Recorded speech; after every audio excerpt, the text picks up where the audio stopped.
हर हर महादेव। नवरात्रि व्रत कथा। बृहस्पति जी बोले, हे ब्रह्मा जी, आप अत्यंत बुद्धिमान, सर्व शास्त्र और चारों वेदों को जानने वालों में श्रेष्ठ हो। हे प्रभु, कृपा कर मेरा वचन सुनो। चैत्र अश्विन माघ और आषाढ़ मास के शुक्ल पक्ष में नवरात्र का व्रत और उत्सव क्यों किया जाता है? हे भगवान, इस व्रत का फल क्या है? किस प्रकार करना उचित है और पहले इस व्रत को किसने किया, सो विस्तार से कहो। बृहस्पति जी का ऐसा प्रश्न सुनकर ब्रह्मा जी कहने लगे, हे बृहस्पति, प्राणियों का हित करने की इच्छा से तुमने बहुत ही अच्छा प्रश्न किया। जो मनुष्य मनोरथ पूर्ण करने वाली दुर्गा, महादेवी, सूर्य और नारायण का ध्यान करते हैं, वे मनुष्य धन्य हैं। यह नवरात्र व्रत संपूर्ण कामनाओं को पूर्ण करने वाला है। इसके करने से पुत्र चाहने वालों को पुत्र, धन चाहने वालों को धन, विद्या चाहने वालों को विद्या और सुख चाहने वालों को सुख मिल सकता है। इस व्रत को करने से रोगी मनुष्य का रोग दूर हो जाता है और कारागार में पड़ा हुआ मनुष्य बंधन से छूट जाता है। मनुष्य की तमाम विपत्तियां दूर हो जाती है और उसके घर में संपूर्ण संपत्तियां आकर उपस्थित हो जाती है। बंध्या और काक बंध्या को इस व्रत करने से पुत्र प्राप्त हो जाता है। समस्त पापों को दूर करने वाले इस व्रत के करने से ऐसा कौन सा मनोरथ है जो सिद्ध नहीं हो सकता? जो मनुष्य इस अलभ्य मनुष्य देह को पाकर भी नवरात्र का व्रत नहीं करता, वह माता पिता से हीन हो जाता है, अर्थात उसके शरीर में कुष्ठ हो जाता है और अंगहीन हो जाता है। उसके संतानोत्पत्ति नहीं होती। इस प्रकार वह मूर्ख अनेक दुख भोगता है। इस व्रत को न करने वाला निर्दयी मनुष्य धन और धान्य से रहित हो भूख और प्यास के मारे पृथ्वी पर घूमता है और गूंगा हो जाता है। जो सुहागिन स्त्री भूल से इस व्रत को नहीं करती है, वह पति से हीन होकर नाना प्रकार के दुखों को भोगती है। यदि व्रत करने वाला मनुष्य सारे दिन का उपवास न कर सके, तो एक समय भोजन करे और उस दिन बांधवों सहित नवरात्र व्रत की कथा श्रवण करे। हे बृहस्पति, जिसने पहले इस महाव्रत को किया है, उसका पवित्र इतिहास मैं तुम्हें सुनाता हूँ। तुम सावधान होकर सुनो।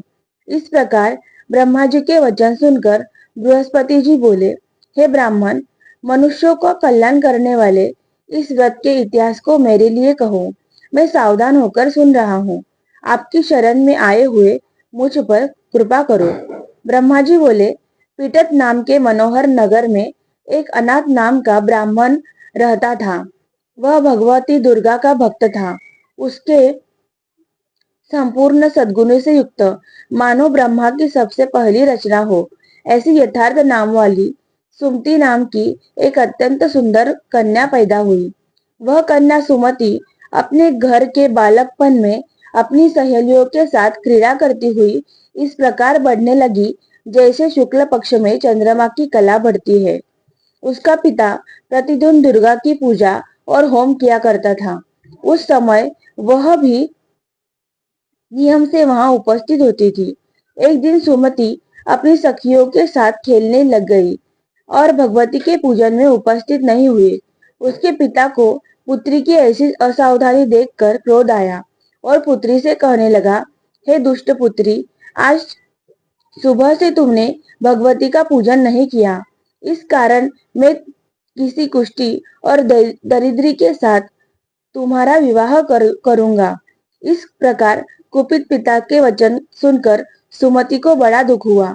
पिता से कहने लगी, हे पिताजी, मैं आपकी कन्या हूँ। मैं सब तरह से आपके अधीन हूँ। जैसे आपकी इच्छा हो मेरा विवाह कर सकते हो। होगा वही जो मेरे भाग्य में लिखा है। मेरा तो इस पर पूर्ण विश्वास है। मनुष्य न जाने कितने मनोरथों का चिंतन करता है, पर होता वही है जो भाग्य में विधाता ने लिखा है। जो जैसा करता है उसको फल भी उस कर्म के अनुसार मिलता है, क्योंकि कर्म करना मनुष्य के अधीन है, पर फल देव के अधीन है। जैसे अग्नि में पड़े तृणादि उसको अधिक अधिक प्रदीप्त कर देते हैं, उसी तरह अपनी कन्या के ऐसे निर्भयता से कहे हुए वचन सुनकर उस ब्राह्मण को और अधिक क्रोध आया। तब उसने अपनी कन्या का एक कुष्टी के साथ विवाह कर दिया और अत्यंत क्रुद्ध होकर पुत्री से कहने लगा कि जाओ जाओ जल्दी जाओ, अपने कर्म का फल भोगो। देखिए केवल भाग्य के भरोसे रहकर क्या करती हो। इस प्रकार से कहे हुए पिता के कटु वचनों को सुनकर सुमति अपने मन में विचार करने लगी कि यह मेरा बड़ा दुर्भाग्य है जिसे मुझे ऐसा पति मिला। इस तरह अपने दुख का विचार करती हुई सुमति अपने पिता के साथ पति के साथ वन में चली गई और भयावह वन में कुशायुक्त उस स्थान पर उन्होंने एक वह रात बड़ी कष्ट से व्यतीत की। उस गरीब बालिका की ऐसी दशा देखकर भगवती पूर्व पुण्य के प्रभाव से प्रकट होकर सुमति से कहने लगी, हे दीन ब्राह्मणी, मैं तुम पर प्रसन्न हूँ, तुम जो चाहो वर मांग सकती हो। मैं प्रसन्न होने पर मन वांछित वर देने वाली हूँ। इस प्रकार भगवती दुर्गा का वचन सुनकर ब्राह्मणी कहने लगी, आप कौन है जो मुझ पर प्रसन्न हुई हो, यह सब मेरे लिए कहो और अपनी कृपा दृष्टि से मुझ दीन दासी को कृतार्थ करो। गरीब ब्राह्मणी के ऐसे वचन सुनकर देवी कहने लगी, मैं आदिशक्ति हूँ और मैं ही ब्रह्म विद्या और सरस्वती हूँ। मैं प्रसन्न होने पर प्राणियों का दुख दूर कर उनको सुख प्रदान करती हूँ। हे ब्राह्मणी, मैं तुझ पर तेरे पूर्व जन्म के पुण्य के प्रभाव से प्रसन्न हूँ। मैं तुझे तेरे पूर्व जन्म का वृत्तांत सुनाती हूँ। सुन, तू पूर्व जन्म में एक निषाद भील की स्त्री थी और अति पतिव्रता थी। एक दिन तेरे पति निषाद ने चोरी की। चोरी करने के कारण तुम दोनों को सिपाहियों ने पकड़ लिया और ले जाकर जेल खाने में बंद कर दिया। उन लोगों ने तेरे को और तेरे पति को भोजन नहीं दिया। इस प्रकार नवरात्र के दिनों में तुमने न तो कुछ खाया और न ही जल पिया, इसलिए 9 दिनों तक नवरात्र का व्रत हो गया। हे ब्राह्मणी, उस दिनों में तुमने जो व्रत किया, उस व्रत के प्रभाव से प्रसन्न होकर मैं तुम्हें मनवांछित वस्तु दे रही हूँ। तुम्हारी जो इच्छा हो सो मांगो। इस प्रकार दुर्गा जी के वचन सुनकर ब्राह्मणी बोली, अगर आप मुझ पर प्रसन्न है तो हे दुर्गे, आपको मैं प्रणाम करती हूँ। कृपा करके मेरे पति के कोढ़ को दूर करो। देवी कहने लगी कि उन दिनों में तुमने जो व्रत किया, उस एक दिन का पुण्य अपने पति का कोढ़ दूर करने के लिए अर्पण करो। मेरे प्रभाव से तेरा पति कोढ़ से रहित और सोने के समान शरीर वाला हो जाएगा। ब्रह्मा जी बोले। इस प्रकार देवी का वचन सुनकर ब्राह्मणी बहुत प्रसन्न हुई और पति को निरोग करने की इच्छा से ठीक है ऐसे बोली। तब तक उसके पति का शरीर भगवती दुर्गा की कृपा से कुष्ठहीन होकर अति कांति युक्त हो गया, जिसकी कांति के सामने चंद्रमा की कांति भी क्षीण हो जाती है। वह ब्राह्मणी पति की मनोहर देह को देखकर देवी को अति पराक्रम वाली समझकर स्तुति करने लगी। हे दुर्गे, आप दुर्गत को दूर करने वाली, तीनों जगत का संताप हरने वाली, समस्त दुखों को दूर करने वाली, रोगी मनुष्य को निरोग करने वाली, प्रसन्न होने पर मनवांछित वस्तु को देने वाली और दुष्ट मनुष्य का नाश करने वाली हो। तुम ही सारे जगत की माता और पिता हो।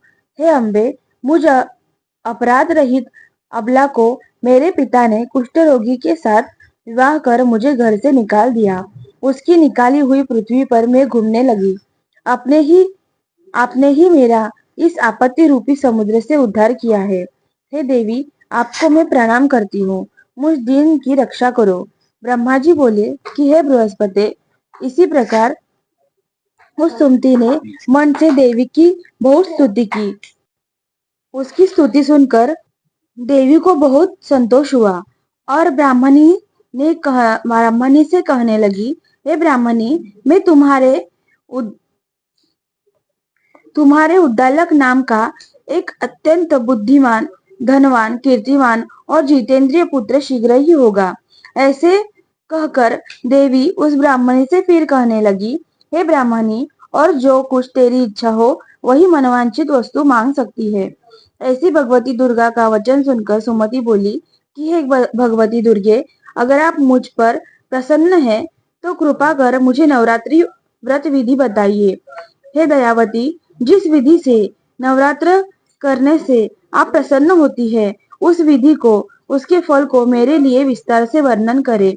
इस प्रकार ब्राह्मणी के वचन सुनकर दुर्गा कहने लगी, हे ब्राह्मणी, मैं तुम्हारे लिए संपूर्ण पापों को दूर करने वाली नवरात्र विधि को बतलाती हूँ, जिसके सुनने से तमाम पापों से छूटकर मोक्ष की प्राप्ति हो जाती है।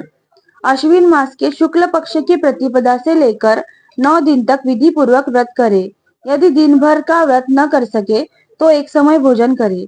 पढ़े लिखे ब्राह्मणों से पूछकर घट स्थापना करे और वाटिका बनाकर उसको प्रतिदिन जल से सींचे। महाकाली, महालक्ष्मी और महासरस्वती की मूर्तियां बनाकर नित्य विधि सहित पूजा करे और पुष्पों से विधि पूर्वक अर्घ्य दे। बिजोरा के फूल से अर्घ्य देने से रूप की प्राप्ति होती है। जायफल से कीर्ति, दाख से कार्य सिद्धि होती है।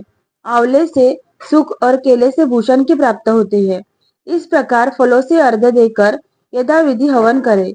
खांड, घी, गेहूं, शक्कर, जौ, तिल, बिंब, नारियल, दाख और कदम्ब इनसे हवन करे। गेहूं होम करने से लक्ष्मी की प्राप्ति होती है। खीर व चंपा के पुष्पों से धन और पत्तों से तेज और सुख की प्राप्ति होती है। आंवले से कीर्ति और केले से पुत्र प्राप्त होता है। कमल से राज्य सम्मान और दाखों से सुख संपत्ति की प्राप्ति होती है। खांड, घी, नारियल, शहद, जौ, तिल इनसे तथा फलों से होम करने से मनवांछित वस्तु की प्राप्ति होती है। व्रत करने वाला मनुष्य इस विधान से होम कर आचार्य को अत्यंत नम्रता के साथ प्रणाम करे और यज्ञ की सिद्धि के लिए उसे दक्षिणा दे। इस महाव्रत को पहले बताई हुई विधि के अनुसार जो कोई करता है उसके सभी मनोरथ सिद्ध हो जाते हैं।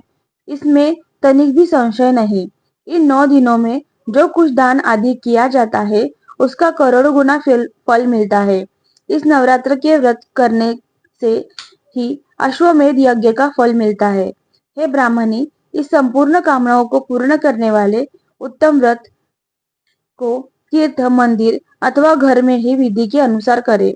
ब्रह्मा जी बोले कि हे बृहस्पति, इस प्रकार ब्राह्मणी को व्रत की विधि और फल बताकर देवी अंतर्धान हो गई। जो मनुष्य या स्त्री इस व्रत को भक्तिपूर्वक करता है वह इस लोक में सुख पाकर अंत में दुर्लभ मोक्ष को प्राप्त होता है। हे बृहस्पति, यह दुर्लभ व्रत का महात्म्य मैंने तुम्हारे लिए बतलाया है। ऐसे ब्रह्मा जी के वचन सुनकर बृहस्पति जी आनंद के कारण रोमांचित हो गए और ब्रह्मा जी से कहने लगे, ब्रह्मा जी, आपने मुझ पर अति कृपा की जो अमृत के समान इस नवरात्रि व्रत महात्म्य सुनाया। हे प्रभु, आपके बिना और कौन इस महात्म्य को सुना सकता है। ऐसे बृहस्पति जी के वचन सुनकर ब्रह्मा जी बोले, हे बृहस्पति, तुमने सब प्राणियों का हित करने वाले इस अलौकिक व्रत को पूछा, इसलिए तुम धन्य हो। यह भगवती शक्ति संपूर्ण लोकों का पालन करने वाली है। इन महादेवी के प्रभाव को कौन जान सकता है। बोलो साचे दरबार की जय। नवरात्रि व्रत कथा संपूर्ण। श्री जगदम्बार्पणमस्तु। हर हर महादेव।